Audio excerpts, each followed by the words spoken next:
Okay, I have a Fieldcraft video here, which this was literally just thrown together.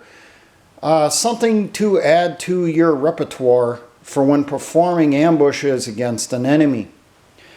Now, I just finished watching a video by a newer subscriber by the name of Risky Chrisky. He's pushing me some subs. He just found a channel. I'm going to try watching some of the videos on his channel here. I just watched the one so far. Not bad. I will put a link to that video in the description here. It was Minuteman ambush techniques or something like that. His most recent video at the time this is being made. Go over, watch it.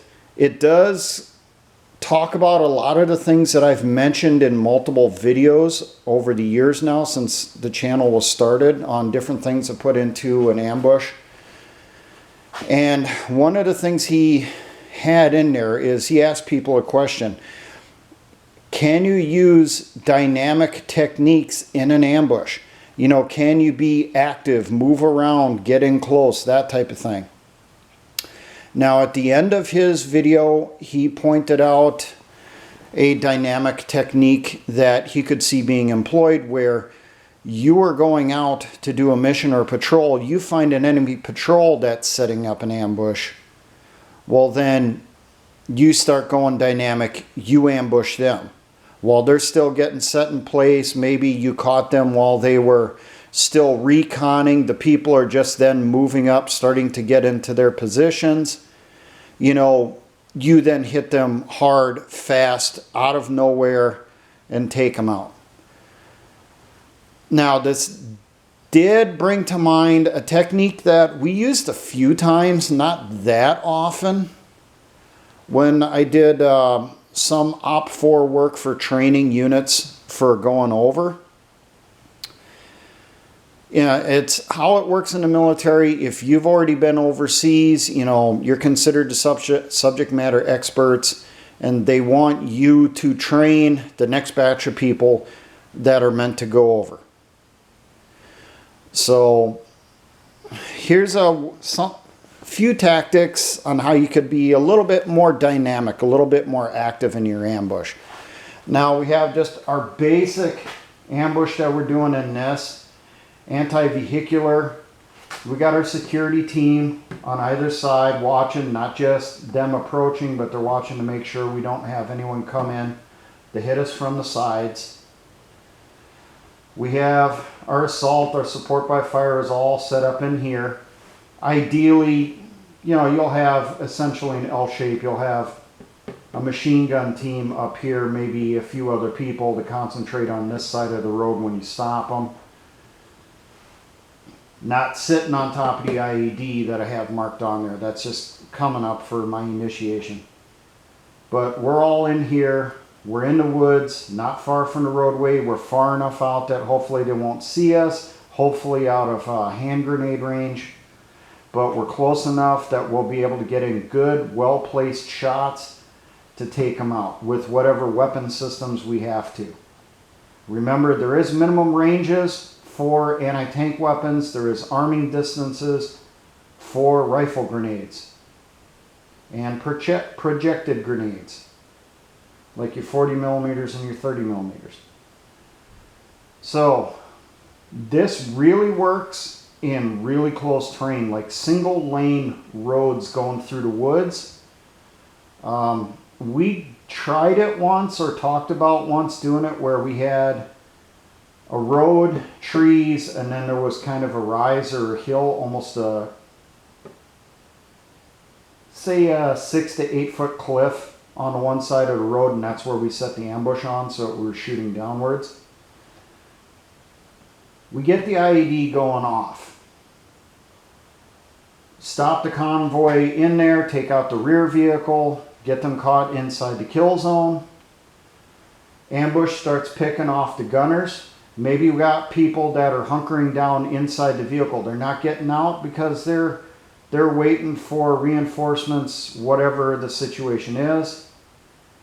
Maybe have some people designated in your ambush here that will assault in and take on individual vehicles. Another technique, this is one I remember from, I think it was like Forces of Valor or World of Valor, their episode on Green Berets. They ambushed a truck, you know, inside a convoy, so it was just that one vehicle inside that they were practicing on. You had most of the ambush was on this side. You had a few people hidden on this side. Well, one from over here came up, shot the driver at point blank range while everyone was focusing on what was going on up ahead. You had other people come around here, open up the back of the truck, and start hosing anyone that's in the back of the truck. Maybe that's a way to get your squad automatic weapon, in particular an M249 saw, into this type of technique.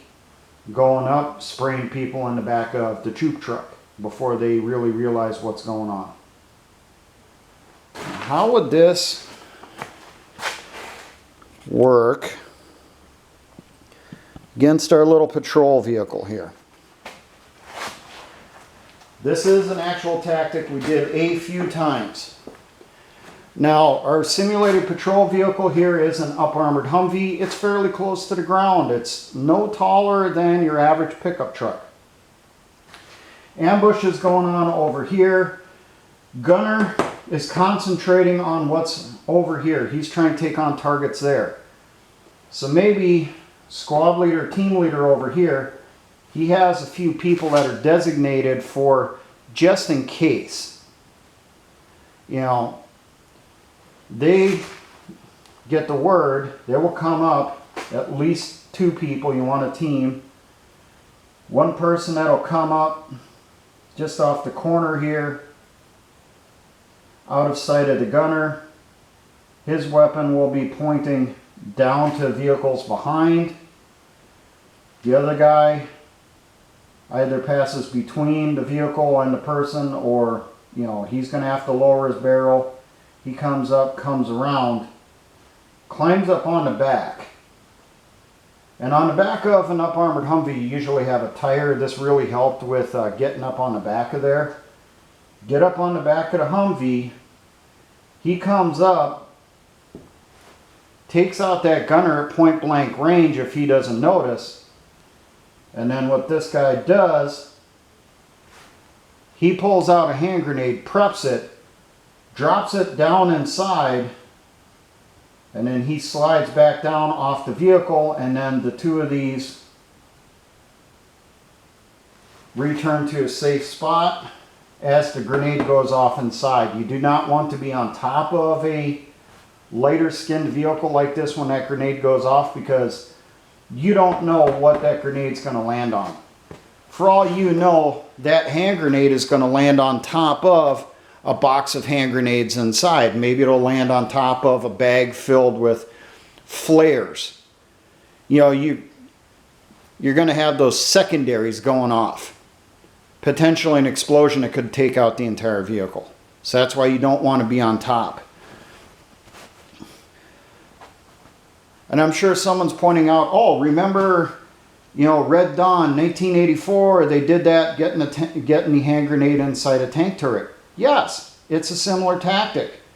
But most tanks nowadays don't need to travel with their turrets open, so chances of being able to use that old time-tested technique is pretty low. This, though, you know, the vehicle's going to be open up because the gunner's got to be up on the gun. So you got a great big weak spot right here. If you get up on top of here, you can drop that hand grenade inside. Potentially the vehicle doesn't get taken out. You guys come back. One person still continues pulling security. Your vehicle jumper comes up, gets inside, takes over on the gun, swings it over onto the convoy, starts taking out other vehicles. Starts taking out other gunners with that 50 cal. Or that M134 minigun, whatever it turns out to be up there. Now, signaling on this and the team here. The people that are designated to potentially do this tactic in your ambush, they need to be as light as possible. No assault packs, maybe just, a plate carrier, or even better, just load-bearing equipment. Their basic load of ammunition, don't overload them, and a few hand grenades, because they're going to want to be fast, quick, and agile. If you're going to have someone who's going to jump off the top of that low-level cliff on top of the vehicle to get that grenade in there, you don't want him breaking a leg because he's wearing 40, 50 pounds worth of shit. Okay? The people that we typically used for doing this type of technique during ambushes were usually the younger guys. Your 18, 19, and 20-year-olds, people that are really fresh. They haven't had as many injuries as the older veterans have. So you have those two, in that fire team. If the conditions present themselves, and they will not always present themselves, but if it happens, everyone knows, hey, we may send our team in there to take out a vehicle. Those two are ready. That team leader or that squad leader, he's not going to yell go, because you're not going to hear shit. You got explosions going off. You got weapons fire, close range. It's going to be a maelstrom of noise. You're not going to hear anything. If you hear anything, it's just going to be the ringing in your ears. So that leader, that team leader, that squad leader needs to smack that two-man team, whoever's the closest, smacks him on the shoulder, say 2-3 times, and they already know that, hey, that's the signal. If I do that, you guys go ahead, you hit that vehicle from the front or whatever I point to. So that team leader smacks him on the shoulder, points it to that vehicle that's the target. That guy next to him, thumbs up, smacks the person next to him who's his security, and they run up there under the cover of the covering fire from the ambush, and they do their little technique of taking out that vehicle. Now, you're going to want to do this only against vehicles you can get on top of quickly and easily. Humvees were great for this. But Humvees are being removed from the inventory. They are getting replaced. So, and there's equivalents to Humvees around the world. The Chinese have almost an exact copy of the Humvee. I'm sure it works just as well as every other thing made by China. So, I'm sure if you look at it wrong, it probably breaks down.